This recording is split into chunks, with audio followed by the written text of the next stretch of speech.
क्षमताओं को झेला नहीं। मेरा जन्म एक ऐसे परिवार में हुआ जो निम्न जाति का नहीं है, तो मैं सवर्ण समाज से हूँ। संयोग की बात है, तुक्के की बात है। किसी का तुक्का कुछ लगता है, किसी का कुछ लगता है, तो मैं तुक्के से उस समाज से हूँ जहाँ जातीय भेदभाव झेलना नहीं पड़ता है। मैं बहुत गरीब भी नहीं रहा। मेरे माता पिता अध्यापक थे, तो वेतन भी ठीक ही था उनका। और इसलिए मैं देखता हूँ कि हमारे समाज में सामान्यतः एक राय ऐसी बन गई है कि डॉक्टर अंबेडकर केवल दलित समाज के नेता हैं, उन्होंने केवल उनके लिए कुछ महान काम किए। और मेरा मानना है कि इस गलत फहमी से हमारे समाज को बचना चाहिए। डॉक्टर अंबेडकर हमारे देश के आज तक के सबसे महान नेताओं में से एक हैं और उनकी महानता को हमें स्वीकार करना चाहिए। धूप बहुत ज़्यादा है, आपकी उम्र भी बहुत कम है, इसलिए मैं गहरी बातों में नहीं जाऊंगा। डॉक्टर अंबेडकर को लेकर कुछ बहुत गहरे विवाद, गहरे संवाद हो सकते हैं। उनका गांधी जी से क्या रिश्ता था, आज़ादी के आंदोलन से उनका क्या रिश्ता था, मार्क्सवाद से क्या रिश्ता था, बौद्ध धर्म से उनका क्या रिश्ता था, ये सब ऐसे प्रश्न हैं जिन पर हम कई घंटे गहरी बात कर सकते हैं। लेकिन क्योंकि आप अभी स्कूल वाले बच्चे हैं ज़्यादातर, आपके लिए इन विवादों में अभी उलझना ठीक नहीं है। आपके लिए जो ज़्यादा महत्वपूर्ण है, मैं उस बात पे आता हूँ। मैंने पिछले 1 साल में जो यात्राएं की, उसमें एक यात्रा कोलंबिया विश्वविद्यालय न्यूयॉर्क की। और वहाँ जाते ही मैंने अपने दोस्तों से पूछा कि भाई यहाँ डॉक्टर अंबेडकर पढ़ते थे, कोई ऐसा मेमोरियल उनका है क्या? तो वो मुझे एक लाइब्रेरी में, जो बेसमेंट में अच्छी लाइब्रेरी, उनकी काफ़ी अच्छी लाइब्रेरी है, वहाँ लेके गए।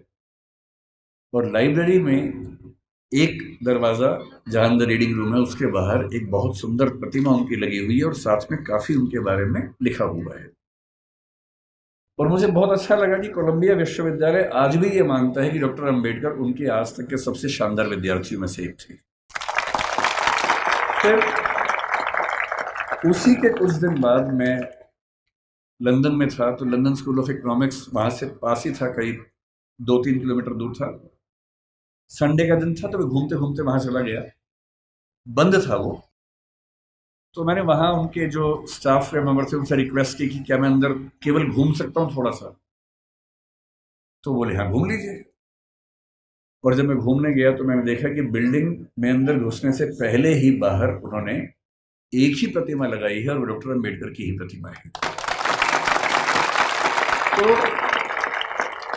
मुझे ऐसा लगता है कि जिस भारतीय सपूत की ख्याति दुनिया में इतनी ज़्यादा है, अमेरिका में, लंदन में जहाँ वो पढ़े, वहाँ के इंस्टीट्यूशन से मानते हैं कि हमारे महानतम विद्यार्थियों में से एक वो थे।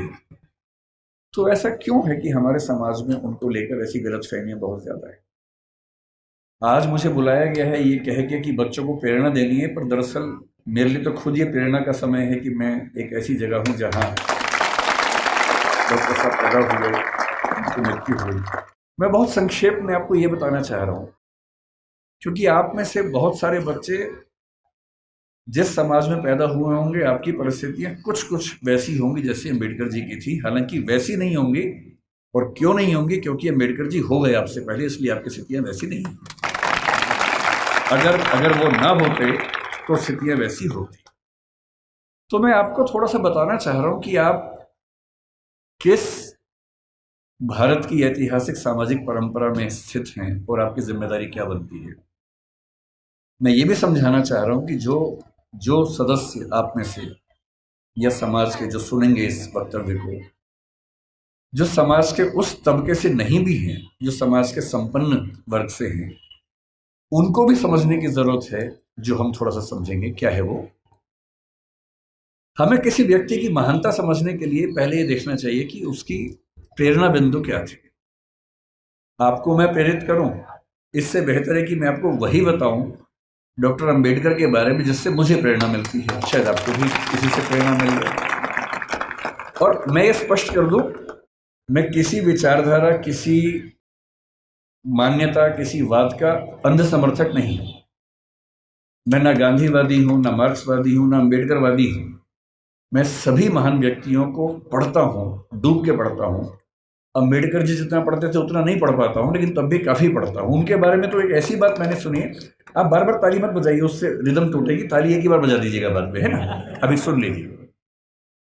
मैं कल जब इंदौर आ रहा था, फ्लाइट में था, तो मैंने कुछ वीडियोस डाउनलोड किए हुए थे अम्बेडकर जी के बारे में, ये सोच के कुछ नया पढ़ने को मिले, कुछ नया सुनने को मिले, तो मुझे भी तो प्रेरणा मिले। तो एक जिक्र मैंने सुना। आप लोग धूप से परेशान तो नहीं हो रहे ज़्यादा? वैसे भी धूप मेरी तरफ ज़्यादा है, आपकी तरफ तो कम है, तो है ना? तो अगर मैं बोल सकता हूँ तो आप सुन भी सकते हैं, ऐसा क्या है। और आप बैठे हैं, मैं खड़ा हूँ, तो आपको तो ज़्यादा। तो मैंने कल एक बड़ा अच्छा जिक्र सुना। वो जिक्र एक विदेशी लेखक जिन्होंने किताब लिखी इनसाइड एशिया, ये 19 मतलब अम्बेडकर के समकालीन लेखक थे, जिनका नाम था जॉन गुंटर, बड़े प्रसिद्ध लेखक थे। उन्होंने लिखा कि मैं 1938 में एक बार डॉक्टर अम्बेडकर के घर गया और मैं दंग रह गया, उनकी लाइब्रेरी में किताबें गिनने लगा।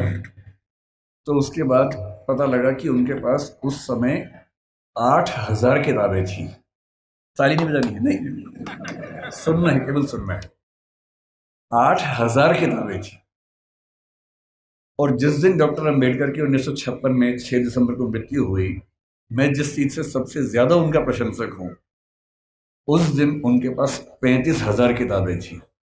मैंने अरस्तु के बारे में सुना है, जो ग्रीक फिलॉसफी का सबसे महान चिंतक या सबसे महान चिंतकों में से एक हुआ। उसने अपने जीवन में 3,000 पुस्तकें लिखी। हालांकि वो अधिकांश पुस्तकें बहुत छोटी हैं, 2 पृष्ठ, 4 पृष्ठ, 5 पृष्ठ की हैं। मैं दंग रह जाता हूँ। मेरे पास डॉक्टर अम्बेडकर का पूरा साहित्य है, वो 21 किताबों में आता है। और जब मैं उसको उठा के 5-7 दिन पहले जब पता लगा यहाँ आना है, तो मुझे लगा मैं एक बार रेफरेंस के तौर पर फिर से देख लूँ। इतना मोटा बंडल है उन किताबों का, जो डॉक्टर अम्बेडकर ने केवल अपने 65 साल के जीवन में लिखी है। उनको समय कम मिला। ये ईश्वर या नियति की क्रूरता है कि उनको समय कम मिला। अगर उनको 10-15 साल और मिल जाते तो निस्संदेह हमारा देश जैसा है उससे बहुत बेहतर होता।